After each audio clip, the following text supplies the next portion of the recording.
Hi, this is Sean. So today's video is going to be about mental health, and I do want to continue to make these videos because I think it's good for me to talk about these sorts of things, but also, if one person could be helped by it, um, it's something that is a passion of mine, and it's something that I'm always searching to improve upon and things like that. So the subject of the video, and if I am looking this way, it's because I'm looking at my notes, is self-improvement versus self-acceptance. So, when I've been thinking about these sorts of issues in the past, it's always been through that kind of lens. So, obviously, in our society that we live in now, it's all about, we are pretty obsessed with self-improvement. So, how can I be better at this? How can I change myself in this way to make myself better? How can I be thinner? How can I be happier? How can I be healthier? How can I be more productive? Harder, better, faster, stronger. And over the past maybe year or so, I've been thinking about it in a slightly different way in terms of how much of myself and my identity, if you like, should I accept as opposed to trying to improve myself. And I've also been thinking a little bit more that there are certain aspects of your self that you can't change, and that continuing to try and change them just makes you feel bad about yourself and makes you feel like you're not good enough in some way and makes you feel like you're always falling short. And I think that's another important kind of message, because obviously a lot of us, or maybe we don't, maybe it's just something that I've read before, but the idea is that someday I'll start living when I get this, someday I'll start living when I'm a stone lighter, or someday I'll start living when I have the perfect car, or whatever. So I'm just gonna go through some of the issues that I've kind of wrote down. I'm not basing this on any kind of research necessarily, but does include things that I've read and picked up as I've been thinking about these things and reading things and stuff like that.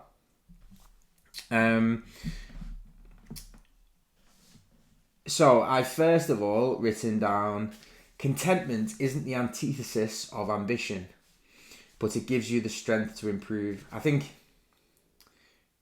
if you're content and you don't want to improve yourself, you're kind of never going to improve. So if you rest on your laurels and you don't try and improve, then why are you ever going to improve your life and improve yourself and improve your happiness? And I think that's the obsession that we have nowadays with things. We have a to-do list and we've got to do this, and we've got to make ourselves more productive or drink less or drink more water or whatever.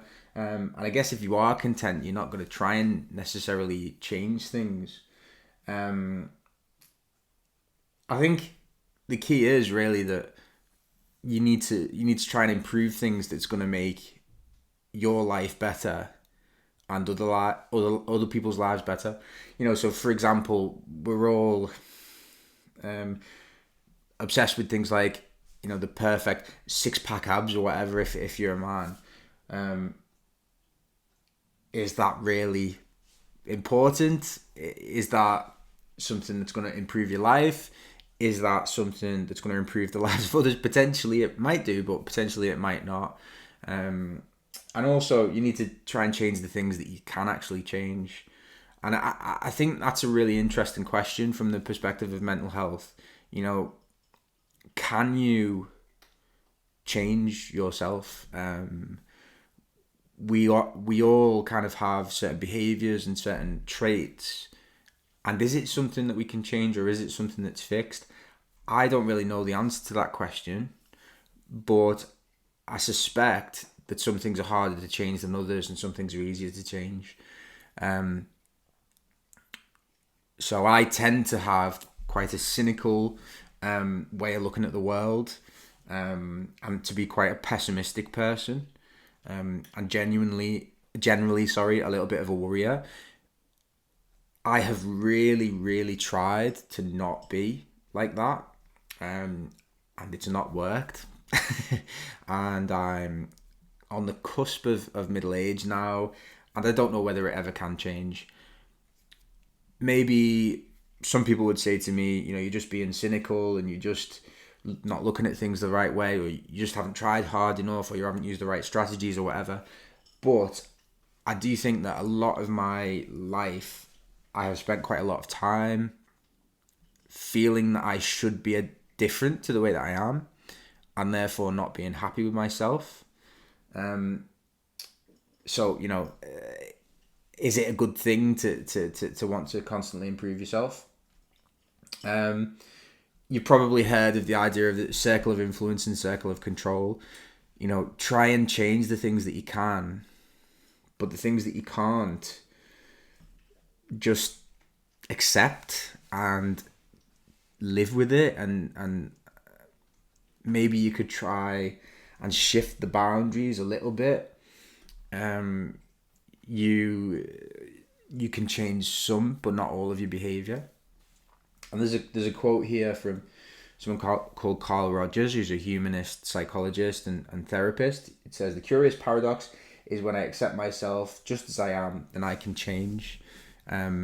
There's another thing that I've read recently called Radical Acceptance, and Tara Brach, who's a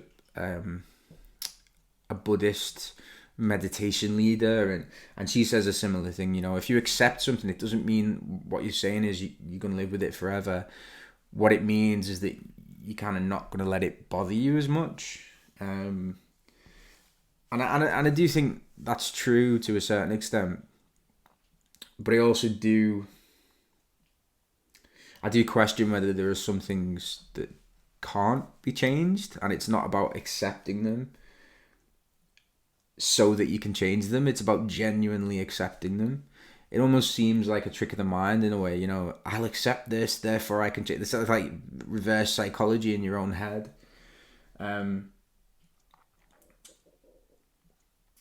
So I was reading an article. Kristen Moeller, who has her website, and she was a self-help junkie. And basically, she said there's a tendency in our culture to seek for self-improvement, never get there, but always constantly try to do that. And therefore, again, what you're doing to a certain extent is not really living. You're saying, I'm going to be okay when I'm like this. I'm going to be okay when I'm like that. And that's something that I've tried quite a lot, self-improvement junkie myself. Call myself a self-unimprovement junkie. But different things, try and be happier, try and be less stressed in my job, try to be healthier, try to eat less, try to drink less alcohol.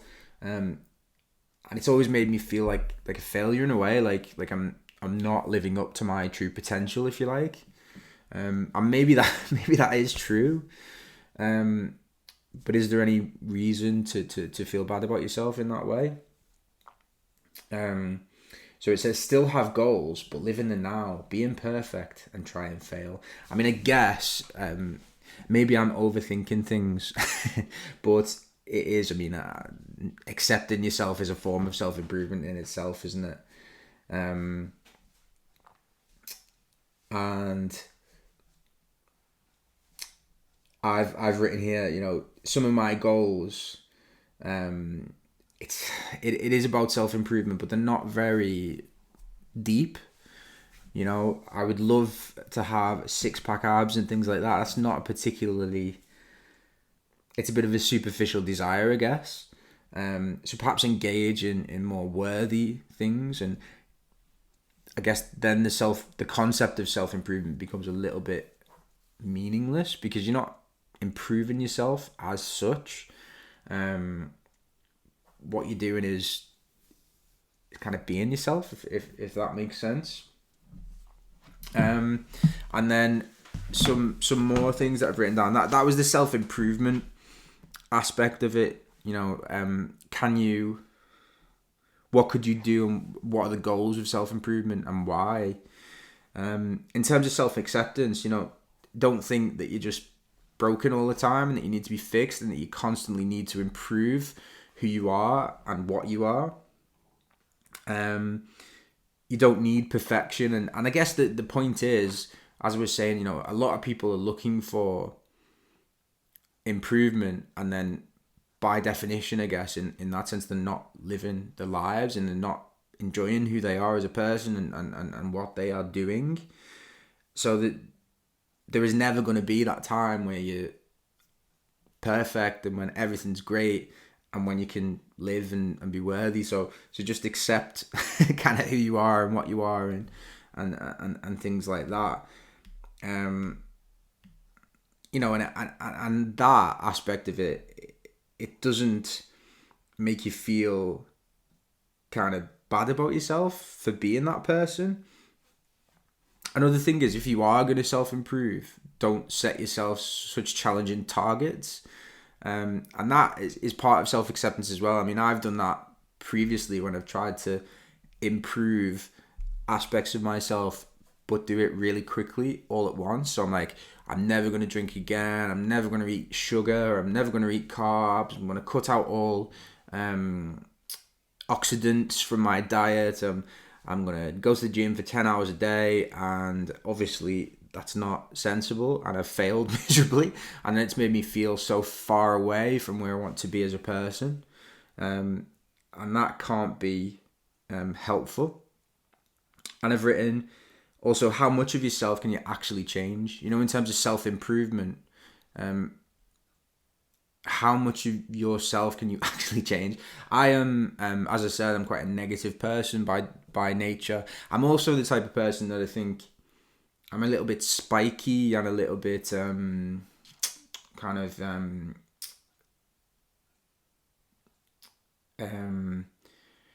like to be on my own some of the time. So if you're trying to improve yourself and be more sociable and be less spiky, what you're doing is you're kind of playing a part that's not really you. And is that desirable? I mean, there is that kind of element of fake it till you make it, and I have wondered whether that is the truth. I've read studies before, for example, that have said people who smile are happier. So even the act of smiling makes people happier. So you do that for days on end, and therefore that actually makes you happy. I don't know whether that's true. Maybe it is, but in terms of self-improvement, you've got to do it in order to feel the benefits. Whereas a lot of the time, I think in our lives, and certainly I have done it before, I've used the words and said I'm going to do this, that, and the other, and then never actually done it.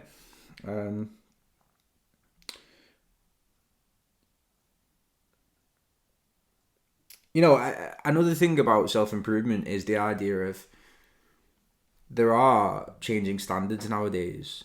So, I would like to lose a bit of weight, but people come in all different shapes and sizes. And, we've got the body positivity movement and things like that, and changing standards about how we should live. And if you have a certain body shape, for example, accepting it would probably make you feel better about yourself. But I don't know. Kate Moss said, nothing tastes as good as being skinny feels. So perhaps she's right there. And just accepting that you're not gonna meet all of the standards that you set yourself, or that our culture sets us, and that's fine. And we've still got to carry on, and we can't give up as a result of that. And I think I've also written down about mindfulness. I think part of me, the whole mindfulness and letting go of self and living in the moment and things like that, part of me is fighting against that, because I think yourself, what else do you have except for yourself? But having said that, there is definitely value in that idea of mindfulness. The other day I played badminton with a friend, and it is a mindful act, and you've got to be in the moment, and that's brilliant, and it gets you out yourself, and it stops you from worrying about things. And also the practice of gratitude. you know, you might have read before that if you are grateful for what you have, it makes you think less about what you don't have and the aspects of yourself and your character that you don't enjoy. In a way, I completely agree with that intellectually. You know, I'm thankful that I have a roof over my head and all that sort of stuff. It doesn't really work for me, that type of thing. But I think perhaps that might be a kind of fake it till you make it type thing. You know, if you show gratitude and if you make the effort and if you do it, eventually it will have an impact. And the final thing that I've written is such constant searching leads to a sense that you're waiting to live your life rather than living it. And I think that's key, really, you know. And I'm completely guilty of that, and I have been completely guilty of it in the past. You know, the idea that I'm kind of waiting to be the person that I want to be. And perhaps the whole crux of the tension between self-improvement and self-acceptance is that I haven't, as a person, maybe put in as much effort as I should have done. And maybe if I did, then I would be able to improve myself. Not that I haven't done. I have, in many ways, I have improved myself as a person over the years. Yeah, so I don't know whether that video was useful or whether it was just a complete ramble, but it's something that I have always found really interesting and to be really at the heart of kind of what my view is on mental health and mental health issues. The idea of how much do you try and improve and change and alter yourself as a person versus how much do you accept who you are, accept what you are, and accept your life as it is. I do not have the answer in terms of how I lie or what the answer is in relation to that continuum. I think it is possible to improve yourself as a person. I think it's impossible to change some of your character and beliefs and actions. However, I do think increasingly that some things are either much more difficult or impossible to change. And given that, I have wondered whether self-acceptance isn't the best route. For example, I'm a person who is prone to boredom. I'm prone to be a little bit of a restless character and someone who likes kind of moving and doing things quite a lot. I have tried throughout my life to modify that, to become more mindful in the moment and to not constantly want to go on to the next thing and things like that. I haven't managed to change that aspect of myself, and